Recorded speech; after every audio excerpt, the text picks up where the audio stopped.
Eu tinha apenas 11 anos quando meu pai me chamou perto do fogão e disse, com a voz pesada: Lúcia, você vai viver com o Coronel Arnaldo. Ele vai cuidar de nós.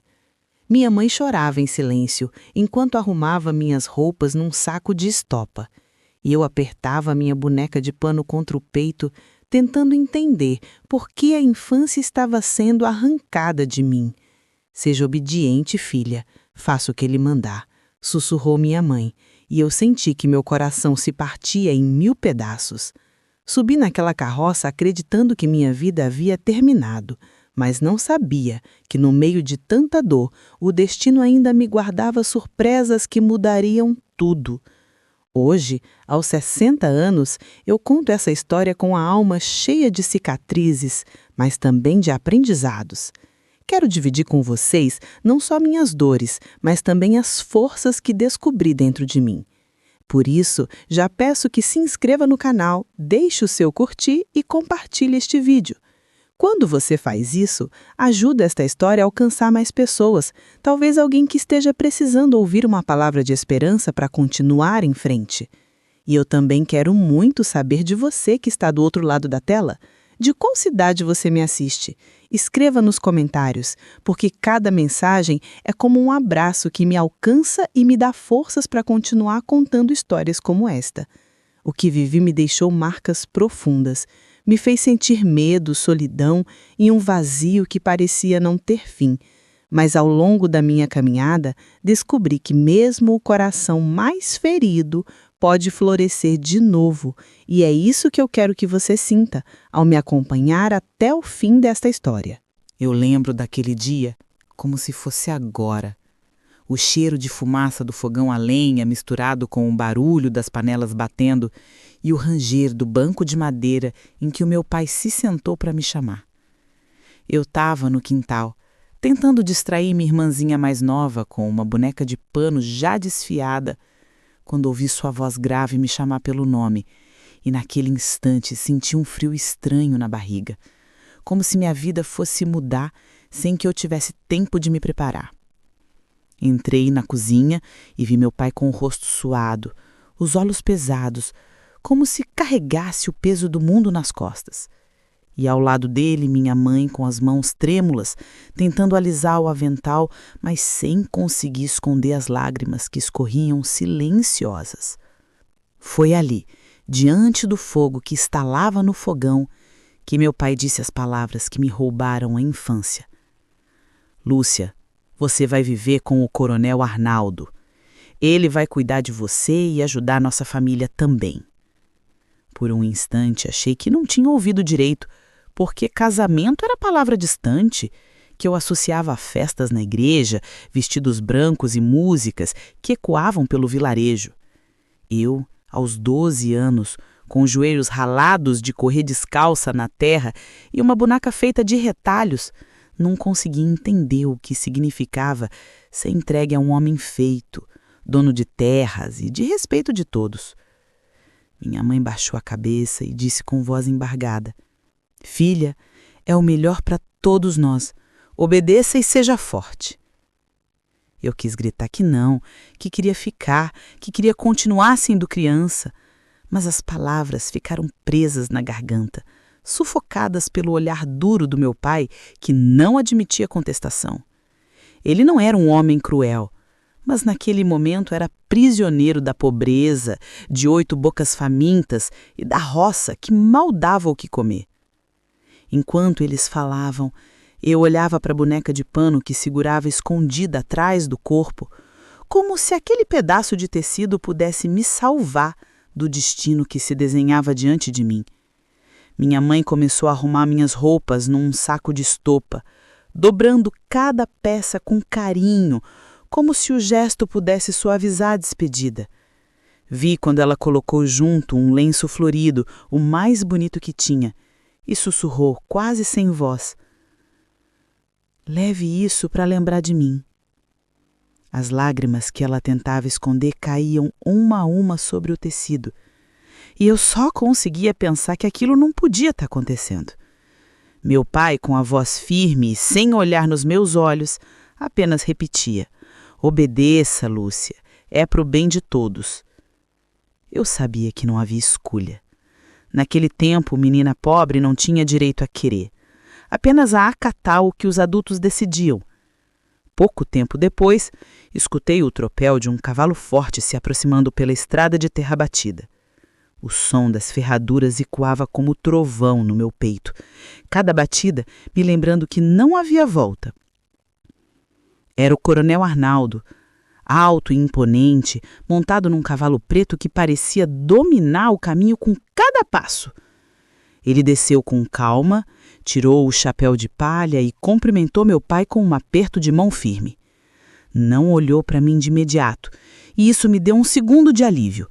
Mas logo seus olhos escuros e profundos se fixaram em mim como se pudessem atravessar minha pele e ler meus pensamentos mais escondidos. Eu recuei um passo instintivamente, me escondendo atrás da saia de minha mãe, mas ela apenas colocou a mão em meus ombros e me empurrou suavemente para frente. Seja obediente, filha. Faça o que ele mandar. É assim que uma esposa deve ser, sussurrou no meu ouvido, e aquela frase dita com tanto pesar gravou-se em mim como ferro em brasa. Minha irmãzinha, sem entender nada, correu até mim segurando uma pedrinha que tinha achado no quintal e me ofereceu como presente. Você vai voltar para brincar, Lúcia? Perguntou com a inocência de quem ainda acreditava que as despedidas eram passageiras. Meu peito se apertou e uma vontade desesperada de abraçá-la e nunca mais soltar tomou conta de mim. Mas apenas sorri sem responder, porque não tinha coragem de dizer a verdade. Meus irmãos pequenos observavam em silêncio, alguns chorando sem entender, outros apenas assustados com o clima pesado que dominava a cozinha. Meu pai se levantou, pegou o saco de estopa com minhas roupas e entregou ao coronel sem hesitar. Arnaldo assentiu, colocou o saco na carroça e disse: Vamos, menina, já está na hora. Subi na carroça com as pernas tremendo, cada passo parecendo mais pesado do que eu podia carregar. Segurei meu saquinho de roupas com força e escondi a boneca de pano no bolso do vestido remendado que minha mãe tinha ajeitado especialmente para aquele dia. Sentei no banco duro de madeira e olhei para trás, vendo nossa casinha de barro cada vez menor até sumir na curva da estrada. Minha mãe chorava em silêncio, meu pai olhava para o chão sem coragem de me encarar, e meus irmãos acenavam confusos, como se não acreditassem que eu estava indo embora de verdade. Foi nesse instante, com o barulho das rodas da carroça rangendo e o sol batendo forte na minha cabeça, que percebi que não voltaria a ser criança nunca mais. A estrada de terra parecia não ter fim, e cada solavanco da carroça me fazia agarrar com mais força o saco de estopa que guardava minhas poucas roupas. O sol queimava a pele dos meus braços, e o pó levantado pelas rodas entrava nos olhos, misturado com as lágrimas que eu tentava segurar para não mostrar fraqueza. O coronel Arnaldo seguia sentado à frente, firme nas rédeas, com um olhar fixo no caminho, como se nada pudesse desviá-lo de seu destino. Não falava comigo, não me olhava, e esse silêncio doía mais do que qualquer palavra dura. Eu sentia o coração bater descompassado, como se quisesse pular do peito e voltar correndo para a casa de barro que já desaparecera no horizonte. Tentei imaginar que aquilo era apenas uma viagem, que eu voltaria logo, mas no fundo sabia que aquele adeus era definitivo. Ainda ecoava em meus ouvidos a voz da minha irmãzinha perguntando se eu voltaria para brincar. Eu quis gritar que sim, que em poucos dias estaria de volta, correndo pelo quintal, mas não consegui mentir. O nó na garganta me sufocava e as lágrimas escorriam sem controle. Fechei os olhos e ouvi de novo a risada dela, os passinhos descalços batendo na terra, o jeito como me chamava de Mana Grande quando eu a ensinava a amarrar as bonecas de sabugo de milho. A lembrança me rasgava por dentro, porque eu sabia que a infância que restava nela estava sendo arrancada de mim, e nunca mais teríamos aquelas tardes de brincadeira. A vida não espera a criança crescer, eu ouvi certa vez uma vizinha dizer, e agora compreendi a crueldade escondida nessa frase. O silêncio da viagem era pesado, mas dentro de mim havia um barulho ensurdecedor. Eu recordava as conversas cochichadas que já tinha escutado das mulheres mais velhas quando falavam sobre noites de núpcias, sempre baixando a voz como se fosse pecado até pensar sobre o assunto. Eu, ainda menina, não entendia direito, mas sabia que envolvia dor, sangue e coisas que me assustavam profundamente. Cada vez que a carroça sacudia, eu me encolhia, como se pudesse me tornar invisível. Será que era isso que me esperava naquela noite? Será que ele, com aquelas mãos enormes e olhar escuro, faria comigo o que eu temia? Será que eu choraria tanto que ele ficaria irritado? A dúvida me corroía, e a única coisa que eu conseguia fazer era apertar a boneca de pano escondida no bolso do vestido, como se ela pudesse me proteger. Em determinado momento, o coronel quebrou o silêncio. Sua voz era grave, pausada, como se cada palavra fosse escolhida com cuidado. Você vai ter tudo o que precisa lá na fazenda. Não vai passar fome. Não vai sofrer como na casa dos seus pais. Eu não respondi. Apenas balancei a cabeça, porque não havia coragem em mim para enfrentar aqueles olhos que pareciam fitar a estrada, mas ao mesmo tempo me observavam por dentro. É preciso ser obediente, menina. Quem aprende a obedecer, aprende a sobreviver. Essas palavras ecoaram em mim como sentença, e foi nesse instante que entendi que minha vida deixara de ser minha. Ele não falou com dureza, mas havia um peso em sua voz que me calou. Eu quis perguntar por que tinha que ser eu, por que não podia ser alguém mais velho, mais preparado. Mas a coragem não veio. Tudo que saiu foi um sussurro quase inaudível. Eu só queria ficar em casa. Não sei se ele ouviu porque não respondeu. Apenas estalou as rédeas e o cavalo acelerou o passo, levantando ainda mais poeira. A estrada seguiu, longa e cansativa, com o sol descendo devagar no horizonte. O cheiro da terra quente misturado ao suor do cavalo preenchia o ar. Eu me sentia cada vez menor, perdida naquele banco duro, observando os galhos secos das árvores se curvarem com o vento. A cada curva, a esperança de ver minha mãe correndo atrás de mim diminuía. Já não havia volta. O mundo que eu conhecia ficava para trás, e um mundo desconhecido, feito de regras que eu não entendia, se abria diante de mim. Senti um aperto tão forte no peito que precisei morder o lábio para não chorar alto. O coronel permaneceu calado, o rosto impassível, mas eu tinha a sensação de que ele sabia do meu desespero e escolhia ignorar, como quem já está acostumado a lidar com lágrimas alheias. Nesse silêncio, prometi a mim mesma algo que nem sabia se teria forças para cumprir. Não deixaria que arrancassem de mim a última centelha de vida que restava. Eu não podia escolher ficar. Não podia escolher voltar. Mas talvez pudesse escolher guardar dentro de mim a memória da menina que fui, das brincadeiras com minha irmã, do carinho da minha mãe, do pouco riso que a vida me deu antes dessa estrada. Apertei a boneca no bolso e sussurrei baixinho para que só eu ouvisse. Não vou esquecer quem eu sou. Talvez fosse uma promessa ingênua de criança, mas foi tudo o que encontrei para não me perder completamente naquela viagem sem retorno. Quando finalmente chegamos à fazenda, já era noite e a escuridão parecia engolir tudo ao redor. Apenas algumas lamparinas espalhadas na varanda iluminavam a imensa casa branca com janelas verdes que se erguia diante de mim como um castelo, assustador. O coração batia tão forte que parecia que todo mundo podia ouvir, e minhas pernas tremiam tanto que mal consegui descer da carroça. O coronel Arnaldo desceu primeiro, entregou as rédeas do cavalo a um dos empregados e, sem me dirigir um olhar, disse então firme: "Tratem da menina, mostrem o quarto dela e deem de comer." Menina. Aquela palavra me confundiu, porque horas antes meus pais tinham repetido tantas vezes que eu deveria obedecer como esposa. E agora, diante de toda a sua imponência, eu era tratada apenas como uma criança. Essa contradição me deixou ainda mais assustada, sem entender meu papel naquele lugar que já não era mais meu destino, mas minha prisão. 3 mulheres apareceram na varanda. A primeira era gordinha, com rosto redondo e sorriso bondoso, de avental limpo e mãos calejadas de cozinha, e se apresentou como Zefa, a cozinheira. A segunda, magra e séria, tinha olhos fundos e expressão de quem já vira demais na vida. Essa era Tonha, responsável pela limpeza. A terceira, alta e forte, com braços firmes e olhar profundo, era Jurema, a lavadeira. As 3 me examinaram com um misto de curiosidade e pena, como se soubessem mais do que eu sobre o destino que me aguardava.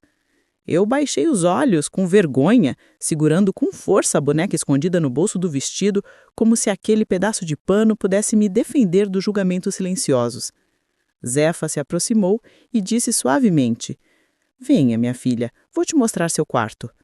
A voz dela me trouxe um alívio passageiro, mas a cada passo dentro daquela casa grande, o medo crescia ainda mais. O quarto era pequeno, mas parecia um luxo comparado à esteira de palha em que eu dormia em casa. Havia uma cama de madeira com lençóis limpos, um armário escuro que cheirava a naftalina, uma bacia de porcelana com um jarro para lavar o rosto e uma pequena mesinha encostada à parede. Pela janela, conseguia ver o pomar iluminado pela lua e, ao fundo, o pasto, onde algumas vacas se moviam devagar. Fiquei parada, sem saber se aquilo era um alívio ou uma sentença. Zefa ajeitou as cobertas, colocou um prato de comida sobre a mesa e sorriu com ternura. O coronel mandou preparar este quarto para a senhora. Senhora? Essa palavra soou estranha, como se não me pertencesse, como se fosse pesada demais para uma menina que ainda chorava escondida com medo do escuro. Eu arrisquei perguntar: "E o coronel? Onde ele dorme?" Zefa respirou fundo e respondeu com cuidado: "No quarto dele, do outro lado do corredor. Ele é um homem de princípios." Não entendi bem o que aquilo significava, mas sentia uma pontada de esperança de que, pelo menos naquela noite, estaria a salvo do que mais temia. Depois que fiquei sozinha, sentei-me na beira da cama sem coragem de mexer no prato de arroz, feijão e carne que ainda soltava fumaça. O cheiro da comida me enchia de vontade, porque fazia dias que não provava carne. Mas o medo era maior do que a fome. Segurei a boneca de pano contra o peito e fiquei escutando cada ruído da casa. Os passos firmes dos empregados no corredor, o ranger da madeira antiga, o bater das portas com o vento que atravessava as frestas. Eu tentava imaginar minha mãe naquele momento, talvez ainda chorando baixinho, talvez já deitada com os outros filhos, mas com certeza pensando em mim. As horas foram passando devagar, e eu me deitei sem conseguir dormir, olhando fixamente para a porta, esperando o inevitável. Cada sombra projetada pela lamparina me fazia estremecer. Cada estalo do telhado parecia anunciar que ele estava vindo. Foi perto da meia-noite que ouvi os passos firmes no corredor. Meu coração disparou. Minhas mãos ficaram geladas e eu rapidamente escondi a boneca debaixo do travesseiro, como se aquilo pudesse me defender dos julgamentos silenciosos. Os passos se aproximaram, cada vez mais lentos, até pararem diante da minha porta. O silêncio foi sufocante, um vazio que parecia durar uma eternidade. Então ouvi 3 batidas leves e logo em seguida a voz grave do coronel. "Maria, tá acordada?" Fiquei imóvel, sem coragem de responder. Se dissesse que sim, ele entraria. Se dissesse que não, talvez achasse que eu mentia. Permaneci em silêncio, o coração martelando tão alto que eu achava que ele ouviria. Do outro lado da porta, após alguns segundos de espera, ele disse com calma: "Tá bem, amanhã você acorda cedo. Zefa vai te mostrar a casa e explicar suas obrigações. Boa noite." Os passos se afastaram, a madeira gemeu, uma porta se fechou distante. Naquele instante, as lágrimas que eu segurava romperam de vez. Chorei em silêncio, agarrado ao travesseiro, sem acreditar que ele não tinha entrado. Aquele homem que eu tanto temia havia me deixado em paz. O alívio foi tão grande que doeu. Era como se o mundo me tivesse devolvido um sopro de esperança. Mesmo que pequeno, mesmo que frágil. Adormeci exausta, ainda tremendo, mas com a certeza de que, pelo menos naquela primeira noite, eu estava salva. Não sabia o que o futuro traria, não sabia se ele cumpriria sua promessa de princípios, mas naquele momento tudo o que importava era ter sobrevivido ao meu maior medo. Na manhã seguinte, acordei antes do sol nascer. Não por vontade, mas porque o medo ainda queimava dentro de mim como brasa acesa. Passei a noite inteira sonhando que a porta se abria de repente, que mãos pesadas me puxavam da cama. E despertei várias vezes com o coração disparado, até que finalmente ouvi o cantar do galo e percebi que o dia tinha chegado. Sentei na beira da cama com os pés descalços tocando o chão frio de madeira e fiquei um tempo olhando a luz tímida que atravessava as frestas da janela. A casa grande estava em silêncio, mas de vez em quando o vento batia nos caibros do telhado, fazendo ranger tudo. E isso me lembrava que eu não estava mais na minha casa de barro, mas em um lugar estranho que agora seria meu destino. O prato de comida da noite anterior ainda estava sobre a mesa, com o arroz endurecido e a carne já sem cheiro, e olhei para ele sentindo vergonha de não ter tido coragem de comer.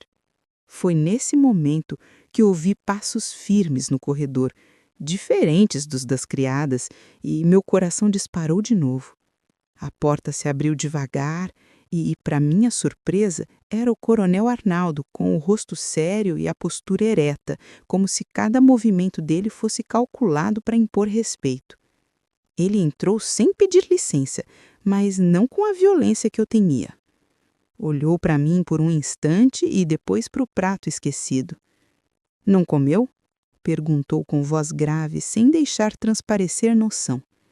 Balancei a cabeça, apertando as mãos contra o vestido, sem coragem de encarar aqueles olhos escuros.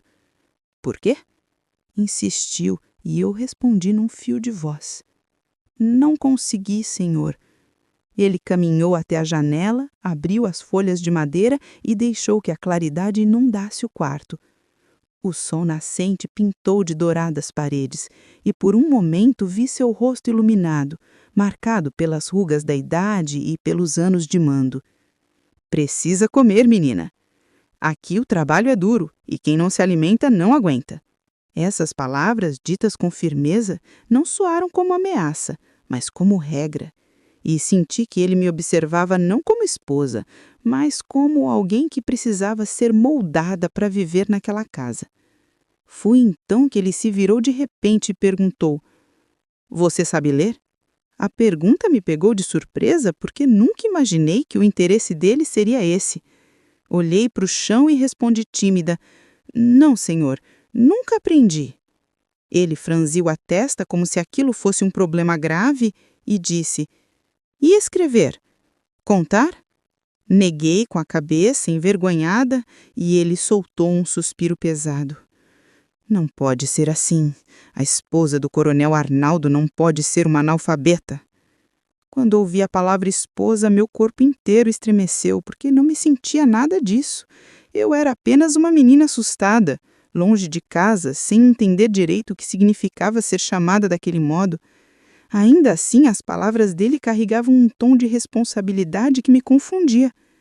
Achei que ele fosse me punir pela ignorância, talvez rir da minha condição, mas em vez disso ele se aproximou, apoiou as mãos grandes sobre a mesa e declarou: "A partir de hoje, depois do almoço, você vai ter aulas comigo. Vou te ensinar a ler, escrever e fazer contas. Todos os dias, 1 hora sem falta."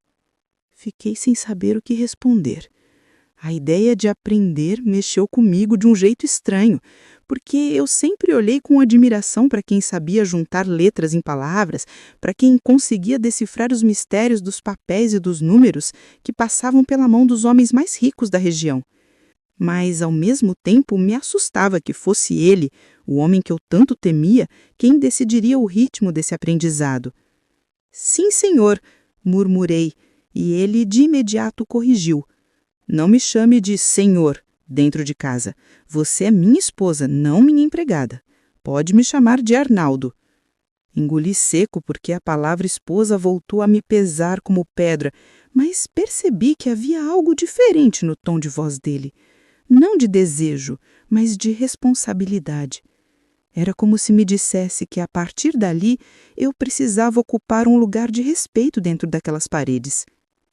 Depois dessa conversa, ele saiu do quarto e me deixou sozinha, mas suas palavras continuavam ecoando dentro de mim. Pela primeira vez desde que subi naquela carroça, senti que talvez houvesse algo além do medo no meu destino. Não era a liberdade, não era a escolha verdadeira, mas era uma chance de aprender, de me tornar mais do que a menina vendida em troca de mantimentos. Peguei minha boneca de pano no bolso e apertei contra o peito, sussurrando como se ela pudesse ouvir. Eu vou aprender sim, vou guardar cada letra, cada palavra, porque um dia isso vai ser só meu. Naquele instante percebi que o respeito que ele dizia ter podia ser uma porta, pequena e pesada, mas ainda assim uma porta, para um futuro que eu jamais imaginei. Naqueles primeiros meses, enquanto eu tentava me acostumar com a rotina da fazenda, descobri que as criadas eram mais do que simples funcionárias. Eram também guardiães de segredos, mulheres calejadas pela vida, cada uma com sua maneira própria de me ensinar a sobreviver naquele mundo que não era mais de menina, mas ainda estava longe de ser de mulher. Zefa, a cozinheira, foi a primeira a se aproximar de mim com verdadeira bondade. Logo cedo, antes mesmo do sol tocar os galhos do pomar, ela me chamava pela porta da cozinha. "Vem cá, minha filha, que hoje você vai aprender como se acende o fogo certo." Eu entrava tímida, o cheiro de lenha e gordura impregnando as paredes, e via suas mãos ágeis, apesar de grossas e cheias de cicatrizes, empilhando toras de madeira no fogão de ferro. "O segredo é não ter pressa", dizia enquanto soprava o fogo até que as chamas lambessem o fundo da panela. Eu observava em silêncio, e quando tentava repetir, meus dedos tremiam tanto que derrubava metade das gravetinhas. Zefa ria, mas nunca de deboche. Era um riso cheio de paciência e acrescentava: "Você ainda vai ficar craque, só não pode ter medo da fumaça." Aquela cozinha, com suas panelas de cobre brilhando, penduradas, e a mesa grande coberta de farinha, foi o primeiro lugar onde comecei a sentir que talvez pudesse ter algum espaço de pertencimento. Tonha, diferente de Zefa, era seca como o vento frio que cortava as montanhas no inverno. Magra, de rosto sempre sério, não sorria nem para os passarinhos que pousavam no beiral da varanda. Um dia me levou para a sala de visitas e me entregou um pano de algodão áspero, apontando para os móveis escuros. "Passe com força, menina, e não deixe marca de poeira. Aqui dentro não pode haver sinal de descuido." Eu obedeci calada, esfregando até que meus braços doessem. E quando parei por alguns segundos para respirar, ela me olhou com reprovação. "Se cansou? Descanse depois. Primeiro termine." Aquela frase ficou gravada em mim como uma sentença. Aprendi que para Tonha o valor de alguém estava no esforço, não nas palavras. No fim do dia, minhas mãos estavam vermelhas e ardidas, mas quando ela passou o dedo pelo tampo reluzente da mesa e não encontrou um fiapo de poeira, vi um brilho rápido em seus olhos, quase imperceptível, como se aprovasse em silêncio. Nunca me deu elogios abertos, mas percebi que sua forma de ensinar era me empurrar para além do cansaço, até que eu mesma acreditasse que era capaz. Já Jurema, a mais nova das três, tinha um jeito firme, mas cheio de compaixão escondida. Era alta, com braços fortes, de tanto esfregar roupas na pedra do rio, e me ensinou o trabalho da costura, como quem transmite um segredo antigo. Lembro do dia em que ela trouxe uma pilha de camisas do coronel para que eu aprendesse a remendar. "O fio precisa ser invisível, Maria, quase como se o tecido nunca tivesse sido rasgado", explicou-me entregando uma agulha fina. Eu tremia tanto que mal conseguia enfiar a linha no buraco, e ela, percebendo minha aflição, segurou minhas mãos e riu.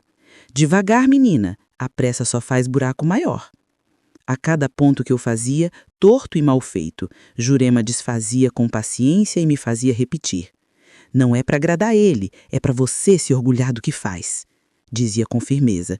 E foi a primeira vez que alguém me falou sobre orgulho como se fosse algo permitido para mim. Senti que suas palavras iam além da costura. Eram lições de vida, de resistência, de dignidade. Com o passar dos dias, percebi que cada uma delas, à sua maneira, me ensinava não apenas tarefas, mas modos de encarar a vida. Zefa me mostrava que até as coisas mais pesadas podiam ter sabor, se fossem feitas com amor. Tonha me lembrava que disciplina e esforço eram caminhos para ser respeitada, e Jurema me fazia acreditar que eu poderia, sim, construir algo com minhas próprias mãos. Mas não era fácil. Muitas vezes chorei escondida no quarto, cansada demais para continuar, com saudade da minha mãe, da minha irmãzinha que gritava perguntando se eu voltaria para brincar. Em uma dessas noites, Zefa entrou sem bater, trazendo um prato com bolo de fubá ainda quente. Sentou-se na beira da cama e disse baixinho: "Eu sei que você queria estar em outro lugar, mas por enquanto é aqui que precisa florescer." Suas palavras me atravessaram como faca e me fizeram perceber que mesmo naquele cativeiro disfarçado de casa, ainda havia espaço para aprendizado e talvez para um futuro que eu não conseguia imaginar. Foi assim que, entre fumaça de fogão, móveis encerados e linhas invisíveis, comecei a me moldar à nova vida. O coronel Arnaldo me observava de longe, raramente interferia, mas notava quando eu aprendia algum novo. Um dia, ao ver a mesa brilhando e as roupas impecavelmente dobradas, comentou de passagem: "Está começando a entender o que significa ser dona desta casa." Aquilo me assustou e me encheu de peso, mas ao mesmo tempo acendeu uma chama de responsabilidade dentro de mim. Eu não era mais só a menina assustada que desceu da carroça. Estava me transformando em alguém que, mesmo sem escolha, aprendia a se firmar no mundo duro e grosso que me coubera. Nunca vou esquecer o dia em que o coronel Arnaldo me chamou para entrar no escritório, um cômodo da casa que eu só via de passagem, sempre com a porta fechada e um cheiro misterioso de fumo e madeira encerada que escapava pelas frestas. Meu coração disparou porque até então nunca tínhamos tido uma conversa que não fosse sobre obrigações práticas ou sobre como eu estava me adaptando. Sentei numa cadeira dura de madeira, diante de sua mesa grande, enquanto ele observava meus movimentos com aqueles olhos escuros que pareciam sondar até meus pensamentos mais escondidos. "Você sabe ler, menina?" perguntou de repente, e a pergunta me pegou de surpresa. Baixei os olhos e respondi num fio de voz: "Não, senhor. Não sei nem assinar meu nome." Ele bateu levemente os dedos sobre a mesa, pensativo, e disse com firmeza: "Isso não pode continuar. A esposa de Arnaldo Campos não pode ser uma analfabeta." A palavra esposa me fez estremecer, como sempre, porque eu ainda me via como uma criança perdida ali dentro. Ele abriu uma gaveta e retirou um caderno grosso de capa preta, um tinteio e uma caneta de pena que reluziu à luz que entrava pela janela. Empurrou-os em minha direção e disse: "A partir de hoje, todos os dias depois do almoço você vai vir aqui. Eu mesmo vou lhe ensinar a ler e escrever, 1 hora por dia sem falta." Minha garganta se fechou e tudo que consegui responder foi um trêmulo "Sim, senhor." Foi então que ele ergueu as sobrancelhas e completou: "Dentro de casa não me chame de senhor, me chame de Arnaldo. Você é minha esposa, não minha criada." As palavras me confundiram ainda mais, mas percebi algo diferente em sua voz. Não era o tom duro de ordens, mas uma espécie de compromisso, como se estivesse me dando um direito. Na primeira lição, ele me entregou um lápis grosso e segurou minha mão para me mostrar como apoiar os dedos. Senti o peso de sua pele áspera sobre a minha e tremi de nervoso, mas ele manteve a paciência. "Segure firme, mas sem esmagar. Assim. Agora faça um risco." Meu traço saiu torto, quase rasgando o papel, e ele riu discretamente. Um riso curto, que não soava de zombaria, mas de estímulo. "Não precisa ter pressa.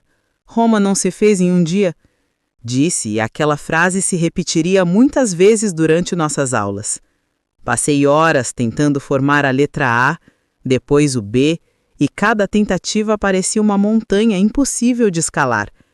Quando finalmente consegui desenhar algo que lembrava a letra C, ele inclinou a cabeça e disse: "Muito bem, Maria do Carmo.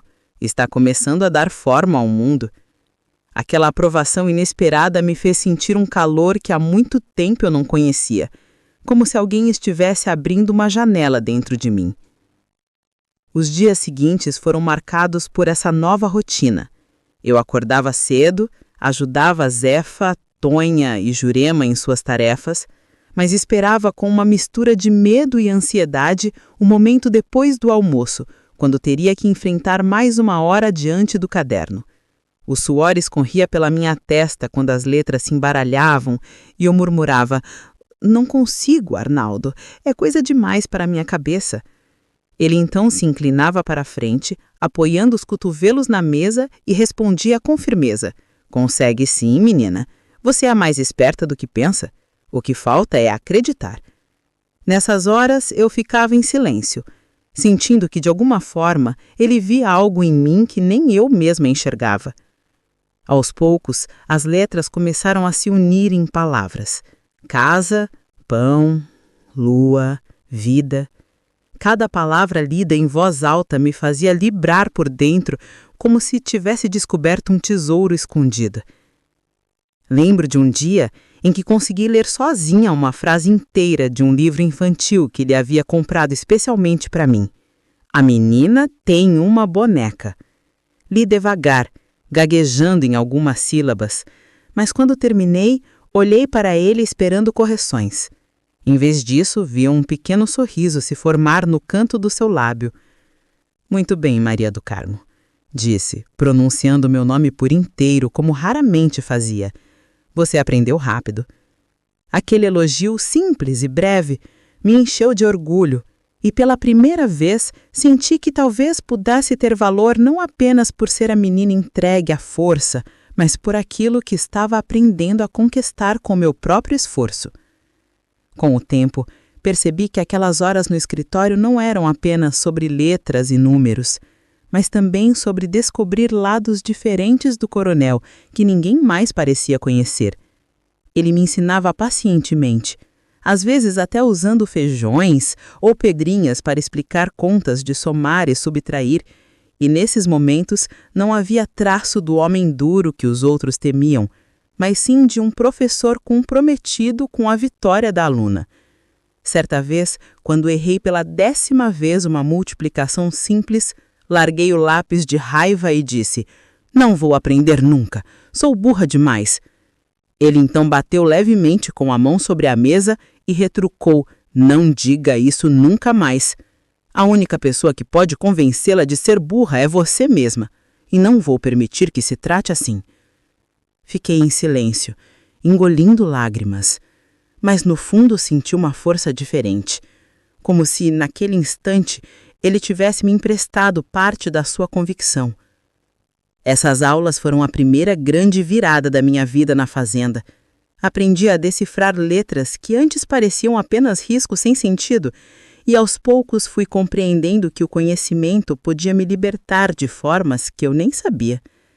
Cada palavra escrita era como um passo fora da escuridão, e mesmo que meu destino ainda fosse incerto, percebi que estava sendo preparada para ser mais que uma menina obediente. O coronel, com sua rigidez e suas contradições, me oferecia pela primeira vez algo que ninguém nunca tinha me dado: a chance de crescer, não só em idade, mas em dignidade. Foi por volta dos meus 14 anos que comecei a perceber que meu corpo já não era mais o de uma menina, embora minha alma ainda carregasse medos infantis e lembranças de bonecas de pano escondidas no travesseiro. Eu acordava certa manhã e, ao me olhar no espelho embaçado do quarto, via que meus vestidos já não fechavam como antes, que meu peito estava mais cheio e doía em silêncio como se a pele se esticasse para anunciar um novo tempo. Quando aconteceu a primeira menstruação, quase desmaiei ao ver o sangue nos lençóis e corri apavorada para a cozinha, onde Zefa me encontrou tremendo. "Calma, minha filha, não é doença, é a vida chamando", disse ela, abraçando-me com seus braços redondos que cheiravam a fumaça de lenha e canela. Naquele instante, senti que algo irreversível tinha se instalado dentro de mim e que minha relação com o coronel Arnaldo nunca mais seria a mesma, mesmo que ele não dissesse nada de imediato. As mudanças foram sutis, mas não escaparam dos olhos atentos dele. Lembro de um jantar em que estávamos sentados à mesa longa, o silêncio cortado apenas pelo barulho dos talheres. De repente, Ele me olhou de um jeito que nunca havia feito antes, como se estivesse medindo cada detalhe do meu rosto e da postura. Você está diferente, murmurou, e eu quase engasguei com um pedaço de carne que mastigava. É que estou crescendo, respondi, tentando esconder o rosto que ardia de vergonha. Ele apenas assentiu e voltou a comer, mas aquele olhar continuou comigo por dias, como se fosse uma sombra me acompanhando em cada canto da casa. Não era um olhar lascivo, não era de ameaça, mas também não era o olhar distante de antes. Havia ali uma avaliação silenciosa, como se ele estivesse esperando o momento certo para algo. Eu passava horas me perguntando quando chegaria a noite em que a porta do meu quarto se abriria não apenas para um "boa noite", murmurando do corredor, mas para exigir de mim aquilo que todas as mulheres da fazenda cochichavam nas cozinhas, os deveres de esposa. As criadas falavam com um misto de medo e resignação sobre o que os homens faziam na cama, e cada palavra me enchia de um frio no estômago. Eu rezava pedindo a Deus que me desse forças, que me ensinasse a suportar a dor que diziam era inevitável. Mas os dias passavam, as semanas se arrastavam e nada acontecia. O coronel continuava dormindo em seu quarto, mantendo aquela distância calculada que me confundia. Por que ele espera? Eu me perguntava sozinha à noite olhando o teto escuro. Será que me considera ainda uma criança? Será que pretende cumprir algum pacto silencioso que só ele conhece? Foi nessa época que ele finalmente tocou no assunto, e lembro como minhas mãos suaram quando me chamou ao escritório depois de uma das nossas aulas de leitura. Fechou o livro, deixou a caneta de lado e disse com voz mais baixa que o habitual: "Maria, você sabe por que eu casei com você?" Fiquei em silêncio, incapaz de erguer os olhos. "Não sei o certo", murmurei, e ele respirou fundo antes de responder. "Eu precisava de alguém que cuidasse da casa depois da morte de Carmen, mas não podia ser qualquer uma. Quando vi você, tão pequena e já ajudando sua mãe, tão esperta apesar da vida dura, pensei que podia lhe dar algo melhor do que a miséria que conhecia. Mas você era muito nova, e ainda é. Por isso nunca seria certo torná-la minha esposa de verdade, sem que tivesse crescido, sem que pudesse escolher." Essas palavras caíram sobre mim como um trovão. Escolher. Nunca ninguém tinha me oferecido escolha. Meu pai me entregou. Minha mãe me mandou obedecer. Mas ali estava um homem dizendo que eu teria a voz sobre o meu próprio destino. "E se um dia eu disser que quero ser sua esposa de verdade?" Perguntei sem nem perceber como a coragem me escapava pelos lábios. Ele pareceu surpreso, as sobrancelhas erguidas, e respondeu com calma: "Então esperaremos até você ter 18 anos. Até lá, continuo a respeitá-la, a ensiná-la. Quando chegar a hora, você decide." Aquela conversa mudou tudo dentro de mim.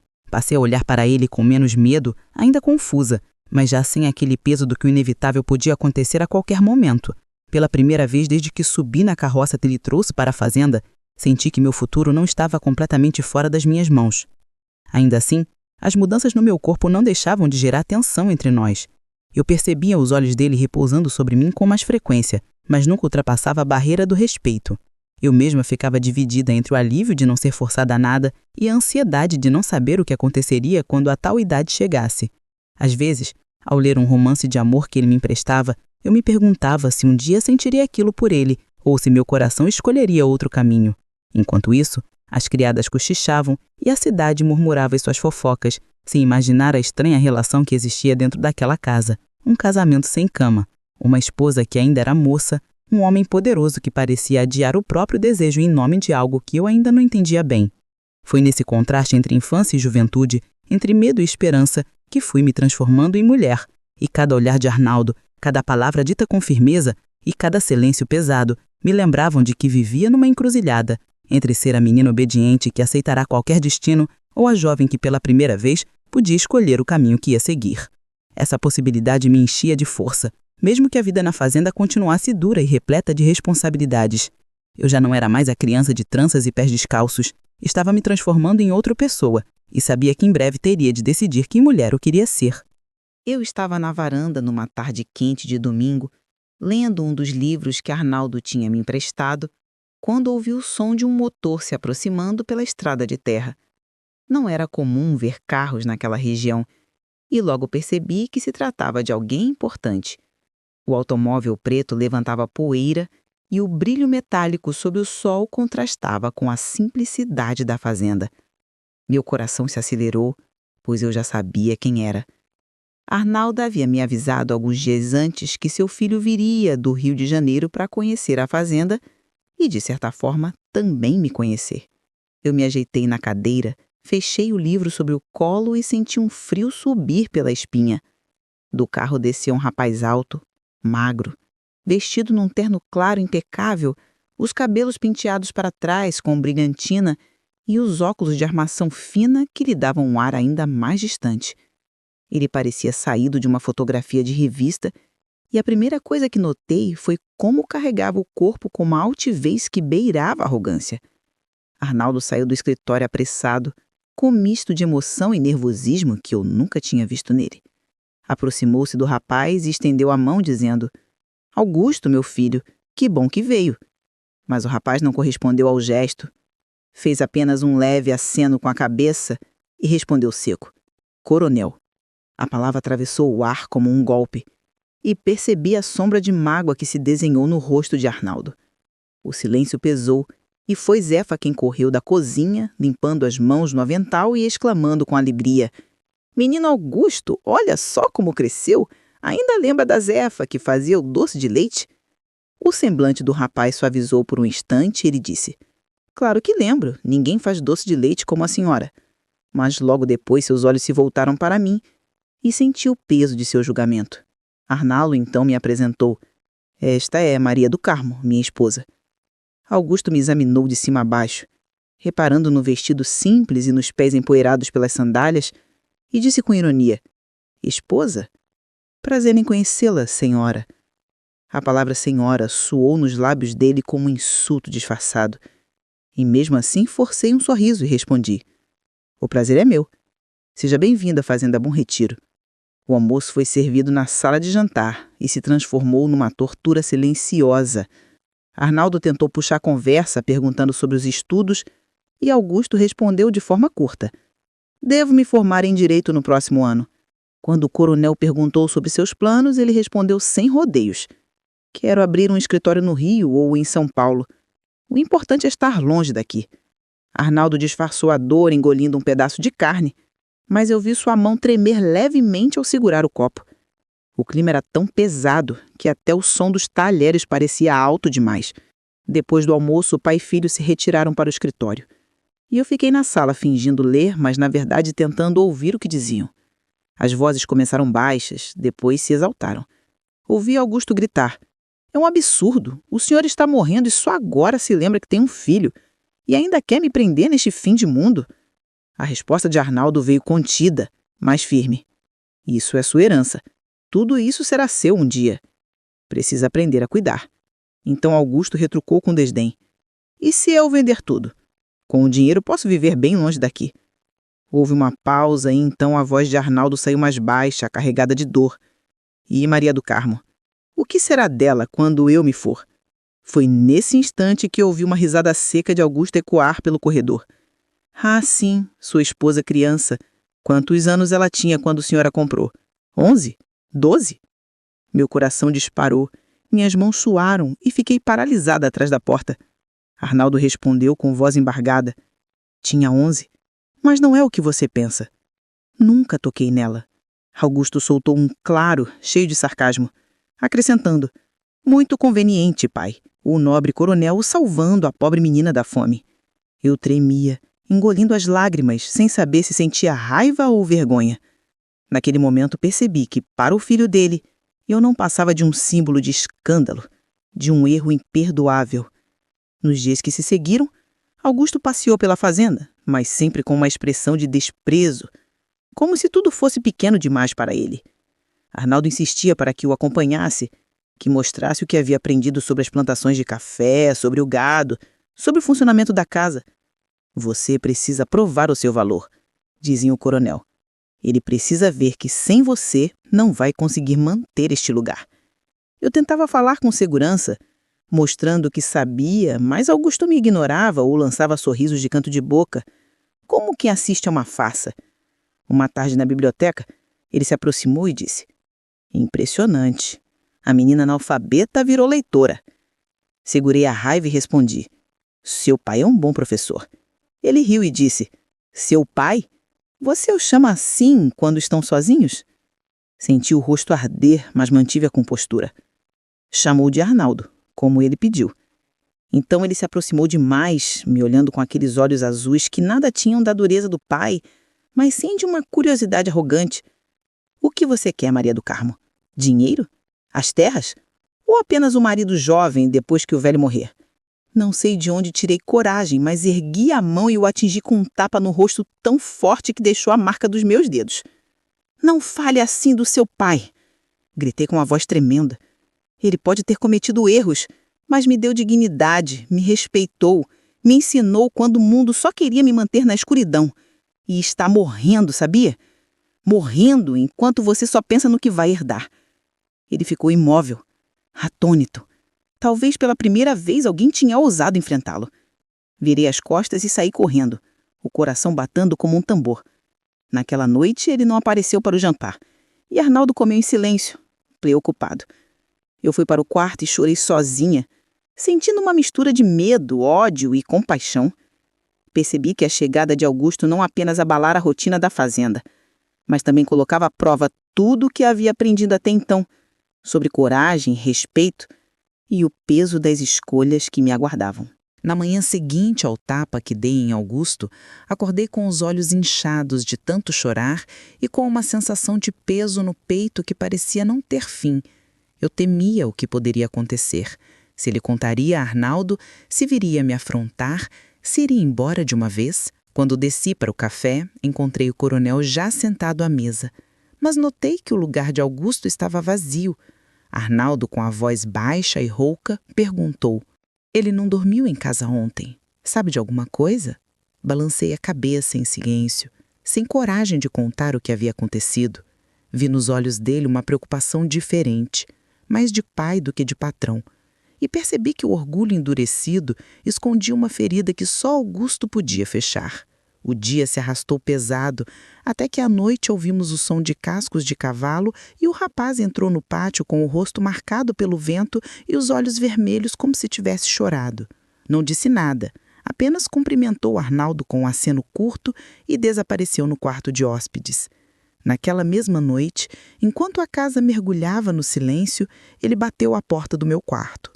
Hesitei antes de abrir, lembrando das palavras venenosas que ele havia me lançado, mas quando vi seu rosto abatido, com os cabelos despenteados e o olhar sem arrogância, senti que algo havia mudado. "Precisamos conversar?", disse, a voz baixa, como se temesse ser ouvido. Eu respondi: "Aqui não. Vão falar ainda mais de nós se souberem." Descemos juntos até a varanda, onde a lua clareava os campos e os grilos faziam sua música. Sentamos em cadeiras de vime, lado a lado, e ele começou. Fui até a cabana de Joaquim, um antigo capataz. Ele me contou coisas sobre meu pai, coisas que eu nunca soube. Engoli em seco, esperando. Disse que depois da morte da minha mãe ele quase se perdeu, que bebia demais, que gritava com todos. Disse que foi você quem o fez voltar a ser homem de verdade, a cuidar da fazenda, a tratar as pessoas com mais justiça. Seus olhos se encheram de um brilho contido quando acrescentou: "Acho que passei a vida odiando um homem que talvez não fosse exatamente o que imaginei." Fiquei em silêncio por alguns segundos, até sentir que precisava responder. "Arnaldo não é perfeito, Augusto. Ninguém é. Ele me tirou de minha família, me trouxe para cá quando eu ainda era uma menina, e isso é uma dor que nunca se apaga, mas ao mesmo tempo me deu algo que ninguém tinha me dado antes: respeito, educação, a chance de ser alguém." Ele baixou os olhos, parecendo absorver cada palavra. "Falei coisas horríveis para você, julguei sem conhecer. Achei que fosse uma aproveitadora, mas percebo agora que talvez tenha sido vítima das mesmas escolhas que me feriram." Respirei fundo e disse: "Não sou santa, Augusto, mas também não sou carrasca. Apenas fiz o que pude com a vida que me deram." Ele assentiu lentamente e ficamos em silêncio, olhando para a lua que iluminava a imensidão da fazenda. Foi o primeiro momento em que percebi nele não o homem arrogante da cidade, mas o menino ferido que ainda buscava o pai. Nos dias seguintes, houve uma mudança sutil no comportamento de Augusto. Ele começou a acompanhar Arnaldo nas visitas às plantações, a ouvir suas instruções sobre o café, a se interessar pelos livros de contabilidade. Ainda havia dureza em sua postura, mas agora havia também curiosidade e uma disposição que antes não existia.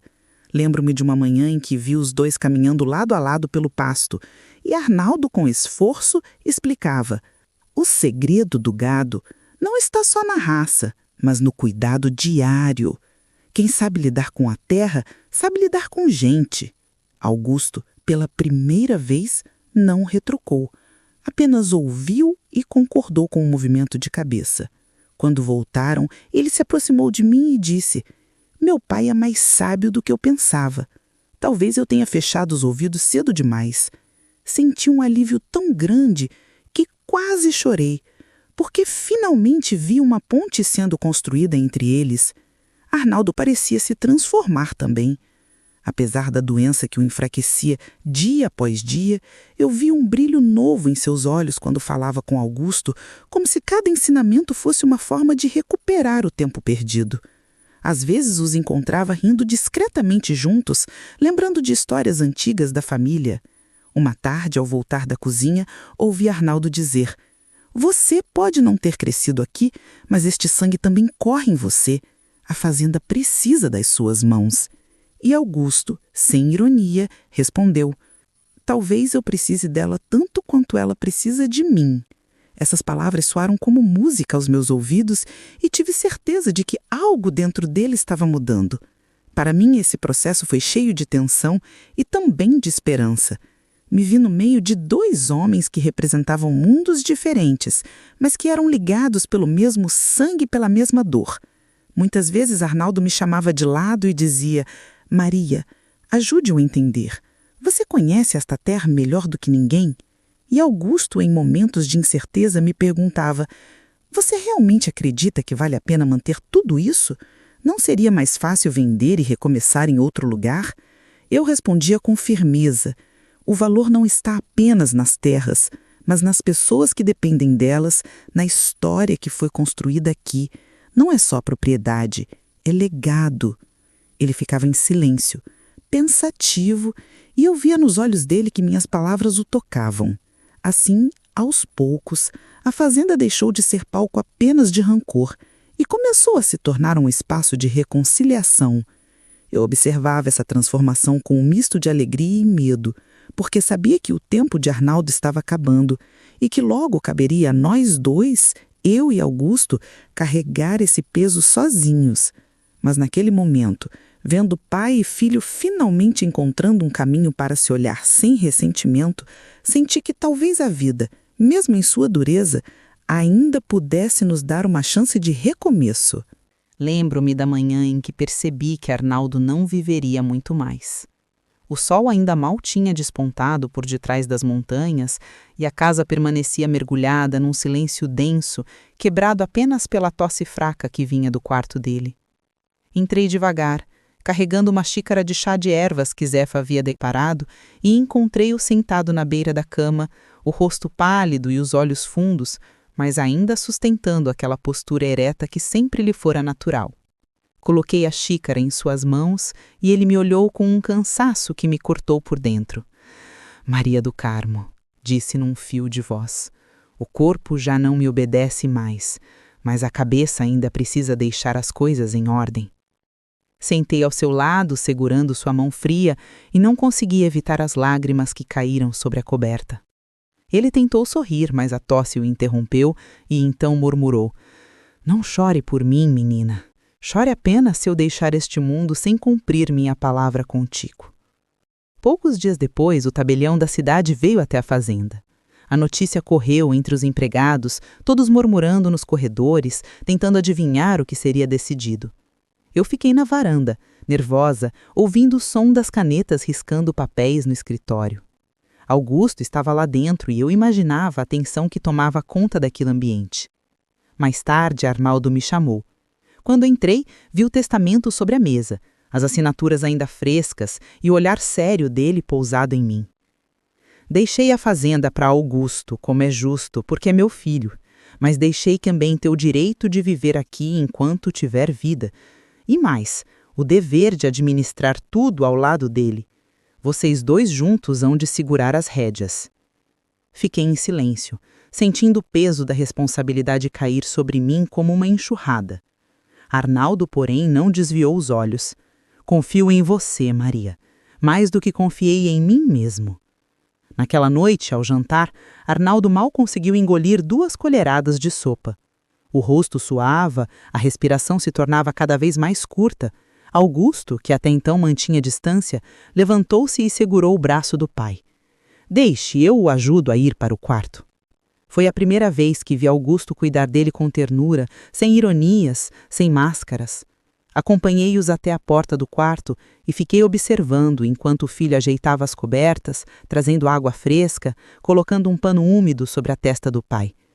Quando saímos, Augusto encostou-se à parede do corredor e sua voz saiu embargada. Ele está morrendo, não é? Eu assenti, sentindo um nó apertar minha garganta. Está, mas você chegou a tempo, Augusto. Chegou para se reconciliar. Ele passou as mãos pelo rosto e murmurou. Eu perdi tantos anos de raiva inútil. Agora é tarde. Toquei seu braço e disse, nunca é tarde, quando ainda se pode dizer eu te amo.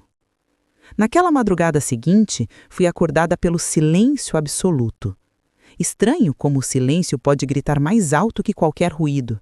Corri até o quarto de Arnaldo e o encontrei imóvel, o rosto sereno como se tivesse apenas adormecido. Sentei-me ao lado da cama, segurei sua mão já fria e deixei que as lágrimas corressem livres, sem contenção. Augusto entrou alguns minutos depois, os olhos vermelhos, e se ajoelhou diante do corpo do pai. Me perdoa, velho, disse em voz baixa. Me perdoa por ter demorado tanto. Fiquei olhando aquela cena e senti uma mistura de dor e paz, porque mesmo no último instante, Arnaldo havia conseguido unir o filho a ele. O enterro foi simples, mas carregado de emoção. Os trabalhadores da fazenda carregaram um caixão pelos campos de café, e cada rosto mostrava o respeito por aquele homem que, com todas as falhas, havia sido o pilar daquela terra. Eu caminhei ao lado de Augusto, que segurava firme a alça do caixão, e percebi que ali, naquele gesto, ele já assumia o papel que o pai lhe havia deixado. Depois das despedidas, quando todos se retiraram, ficamos nós dois, apenas, diante da cova recém-fechada. Ele olhou para mim e disse, agora somos nós, eu e você, Maria. Vamos honrar o que ele nos deixou. Os dias seguintes foram de trabalho intenso. A fazenda não esperava pela dor. Havia contas a pagar, safras a cuidar, decisões a tomar. Eu e Augusto passamos horas no escritório, revisando papéis, discutindo estratégias, discordando e muitas vezes brigando. Ele queria modernizar rápido demais, trazer máquinas caras da cidade, enquanto eu insistia que era preciso respeitar o ritmo da terra e dos trabalhadores. Nossas discussões eram acaloradas, mas no fundo havia um respeito novo, nascido do reconhecimento de que nenhum dos dois poderia seguir sozinho. Houve uma tarde em que, depois de um longo debate sobre as plantações, ele suspirou e disse, você conhece este lugar melhor do que eu jamais conhecerei. Preciso aprender contigo. E naquele instante percebi que, finalmente, não era mais vista como a menina que um dia foi entregue em troca de mantimentos, mas como uma mulher, com voz e valor. O tempo passou e, aos poucos, criamos uma parceria sólida. As colheitas prosperaram, os trabalhadores passaram a confiar em nós, e a fazenda, antes ameaçada pelo rancor e pelo abandono, floresceu de novo. À noite, quando a lida se encerrava e o céu se enchia de estrelas, eu me sentava na varanda com Augusto e falávamos sobre o futuro. Foi numa dessas conversas que ele, com voz calma, me perguntou, Maria, você aceitaria se casar comigo de verdade? Não por obrigação, não por conveniência, mas porque escolhe ficar ao meu lado. Fiquei em silêncio por alguns segundos, lembrando de tudo que vivi, das lágrimas, das dores, mas também das oportunidades que me foram dadas. Então olhei para ele e disse, sim, Augusto, agora sim, eu escolho.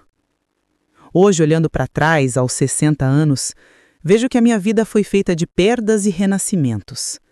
Arnaldo me tirou a infância, mas me deu presente de um futuro diferente. Augusto entrou na minha vida como um adversário, mas se tornou parceiro, marido e pai dos meus filhos. E eu, que um dia fui apenas uma menina assustada na carroça, Me tornei guardiã de um legado que sobreviveu ao tempo. Quando caminho pelos cafezais e sinto o cheiro da terra molhada após a chuva, penso em tudo que construímos. E sorrio, porque apesar de todas as dores, consegui transformar minha história em colheita. E cada fruto que brota dessas terras também é um pedaço da dignidade que eu lutei para conquistar.